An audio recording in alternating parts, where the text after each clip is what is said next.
Il-fortuna titbissem lil dawk li huma ta' rieda tajba. Frażi li kienet fuq fom ħafna hekk kif wara ġimgħa bix-xita feċ temp mill-isbaħ b'xemx tiżreġ fuq l-eluf ta' parteċipanti li għal sena oħra attendew biħġarhom għall-10 edizzjoni tal-Fun Run tal-President.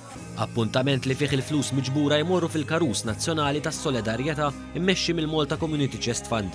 Eluf ta' persuni għażlu li jingħaqdu mal-President Mary Louise Colleiro Preca fosthom iċkejken Nigel Spiteri li iktar kmieni din is-sena ġilura Malta b'qalb ġdida wara li qatta 10 xhur l-Ingilterra jistenna donazzjoni tal-qalb li taqbel miegħu.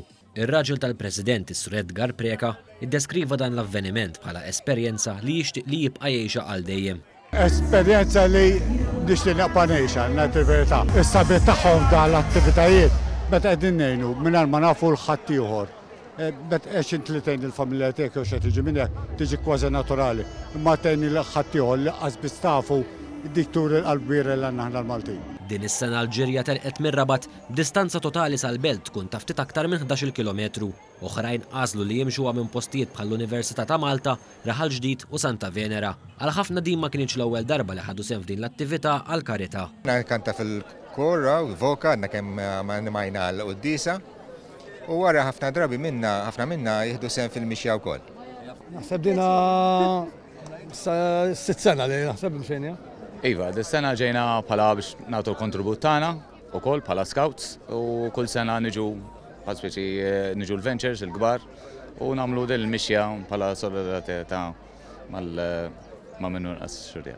Deċidejna li ħnamlu din walk għaliex ismu għan nagħmlu l-activity tagħna biex nġibu awards u biex ngħinu l-karità b'xi mod li nistgħu. Fl-istess ħin kellna bżonn nagħmlu walk kollha kemm aħna. Iva sal-belt mela. Ir-raba darba di. Ir-raba darba. Tu pjaċir u taf li għettejn. Il-President ta' Malta Mary Louise Colleiro Preca qalet li minkejja li din hija l-aħħar Fun Run taħt il-patroċinju tagħha xorta tibqa' impressjonata bil-qalb kbira tal-Maltin. Inħoss ħajr kbir ġo qalbi u fer kbir ġo qalbi li ngħid il-poplu tagħna du joss dak il-valur kbir tas-solidarjetà. Valur li tawulna omnietu mis-sirjietna imma wkoll irrid inħoss ukoll ħajr kbir f'qalbi għall-volontira kollha li ilhom xhur sħaħ. Xhur, jiġifieri il-Fun Run tal-lum tkun il-kull minuta ħafna xhur ta' sagrifiċċju u tbatija minn ngħad kbir ta' volontira li jaħdmu flimkien biex propju nkunu nistgħu bħallhom nimxu flimkien lejn il-belt. Fit-tmiem l-attività fi Pjazza San George, l-Aġent Prim Ministru Chris Ferm fisem il-poplu Malti ppreżenta donazzjoni ta' 15,000 euro. Il-kap tal-Oppożizzjoni Adrian Delia kienu wkoll preżenti għall-attività.